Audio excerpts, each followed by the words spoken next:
Hello everybody, my name is Nate Winters. I'm the Director of Sales and Certified Sommelier here at Troon Vineyard and Farm, and today I'm with Nate Wall, I'm the winemaker here. And Mike Widener, assistant winemaker.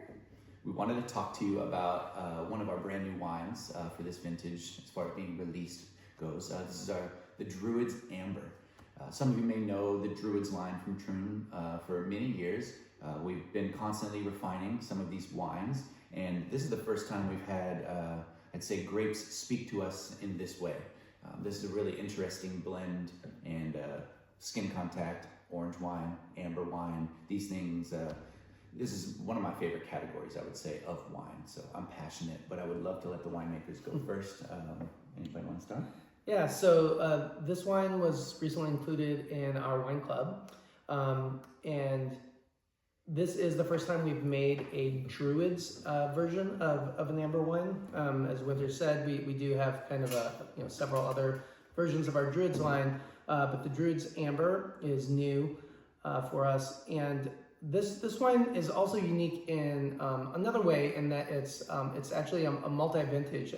Two different vintages of wines were blended together to create this wine. In 2023, we made an Ascendant Amber blend, a blended wine of different orange wine components. And we had, there's a lot of intentionality that goes into all of our blends. And so as we were doing those blending sessions, we always try to make the best wine. And different characters of different barrels fit better in some blends than in others. There was some wines that were good wines, but they didn't fit in that blend that we made in 2023, and so we over vintaged them, kept them in the cellar, kept in their neutral oak barrels. Actually, sometimes we use a little bit of acacia barrels, and this does have some acacia barrels in our orange wine program. And then in 2024, when we made those amber wines, when we came to the blending sessions for the 2024, we wanted to see if those 2023 wines worked, and in this case they did. And so they made a much more cohesive whole by having those wines included. So in this wine, the Grenache Blanc and the Grenache Gris component, that's about 66% of this blend, that was actually a co-fermentation. So those two grapes together, fermented together, and that's from 2024. But then the Vermentino and the Viognier amber aspects, those are both 2023. And so blending that together gives you a 2/3 2024, 1/3 2023 wine. And so that ends up being like a non-vintage or a multi-vintage wine, which is what we did here. Yeah. If you know us, you know Nate and I love blending. So it was really cool when he thought of doing this for the very reason he mentioned. We take a lot of time and there's a lot of intention in blending, and it's not just one session, it's usually many revisits to the cellar. So the goal is always to make the best blend or blends, depending on what our day looks like at that table in that moment. But we both really love orange ferments. It's always such a great experience. I know Winters has been out there with us a lot as well, with just watching the color change, and all of the aromatics to them are so beautiful. And so it's really interesting to kind of watch how each variety transforms in the cellar, barrel to barrel, and then be able to taste that and make it into something great. So we bottled this, what month was it? I guess August of 2024 or 2025. And so we're really excited to have this on our flight now. Yeah, orange wines, when they're fermenting, they're always everybody's favorite. Because you do daily punch downs, so you've got basically an open vat of some kind. I guess I should mention, so orange wines are basically made by taking what is inherently like a white wine grape, but then treating it as if it's a red wine. So you're fermenting the whole thing like berries and sometimes whole clusters in like an open top tank, versus if this would be made as a white wine, we would harvest those grapes, we would press it and ferment the juice, either in tank or we normally use barrels. Same grapes, right? Different process. And we actually grow the grapes a little bit differently. we set that intention, before the first bud even breaks on these vines. So we're growing these vines all year specifically to make orange wine. So we make different decisions in the vineyard in terms of like how much light exposure we're trying to get on the clusters, because we're actually trying to encourage tannin phenolic development for orange wines, which white wines don't have, because you press them off as the juice. So that's not really even a consideration so much for the white wines, but it's a big consideration for the orange wines. So like a lot of this like really awesome color and everything that's coming from treating these grapes in the vineyard like almost like red wine grapes, even though they're white. Yeah, totally agree. And it's the same thing with rosé. Yeah. Intentions, we're not just using leftover red grapes to make rosé. They're intentionally farming certain blocks and certain red grapes to be made into that. And I think that's what makes these skin contact category so inspirational at times. Half of this wine is Grenache Blanc, which is such a cool grape for us to use in this program. Using those skins, a lot of this color is really coming from Grenache Blanc, putting aside a little bit of the age and barrel aging on those wines as well. Same thing, don't just drink this in the summertime.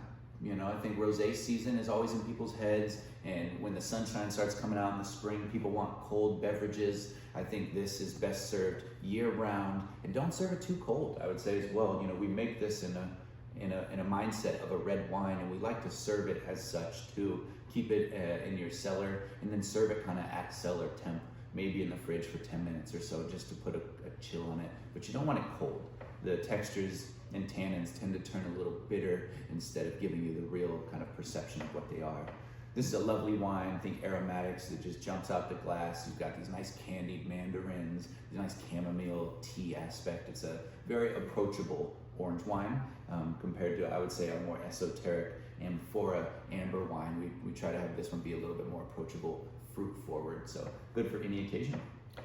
Yeah, I mean, that's what I like so much about orange wines. You kind of mentioned that, like chamomile or tea. Like the tannins here are really different. Like the textures that you get in your mouth are really different than you would get from a red wine, but similar. It's like a similar feel, but in a very different way. And I think part of that is like the superpower of orange wines, and this one is absolutely no exception, is just how well you can then pair them with so many foods. Like one of the secrets almost of orange wine is like, especially like vegetarian fare, it's notoriously difficult to pair like what are often bitter vegetables with different types of wine, because that bitterness sometimes in the food is difficult to like complement with wines. But orange wines can totally do it. It's like one of their superpowers is that they pair so well. They're so adaptable, like on your table, that you should open up a bottle of this. Like, I think every Thanksgiving table should have a bottle of amber wine on it, because you have so many different types of foods on the table at once, and amber wines can pair with almost all of them. So it's just so versatile. Yeah, from Thanksgiving to 4th of July, the grilled veggies, pickle plates, sauerkraut, green tea, cake. We've done a lot of interesting food pairings with this wine to the superpower of versatility. Mm-hmm. I love this wine. Drink more orange wine, of course. This wine is available at our tasting rooms. It's in a recent wine club shipment. We hope you enjoy this wine as much as we do, and as much as we love talking about this. The last note I will say is, even when you open this, like, open it for later. Decant it like a red wine almost too. It's these tannins soften, the wine really jumps out. So whether you want to drink it soon or you want to sit on this for some months, the beauty is in the eyes of the beholder, I guess. Yeah, and like, you pour yourself a glass or two, and then you just stopper it back up. This wine is going to be like so much like more open and expressive on like this day 2, day 3. Like, it's really fun to taste some of these wines over time, because the orange wines just keep giving. Like, they have so much like depth and complexity to them, and the more that you like allow yourself to give them time, try it at different times with different dishes, you really get to experience like all the different facets that orange wine has. And some people think it's a little fad, like orange wines. I really don't think so. I mean, obviously this would have been one of the earliest wines that we made, like before we had destemmers and really good presses and everything like that, just thousands of years ago. And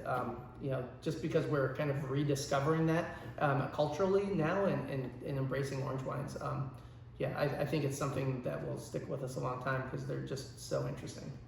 Yeah, we've been making orange wine since 2017, and so we're coming up on 10 years of orange wine. So for us, it's definitely not a fad, and we look forward to making more orange wines, amber wines for you.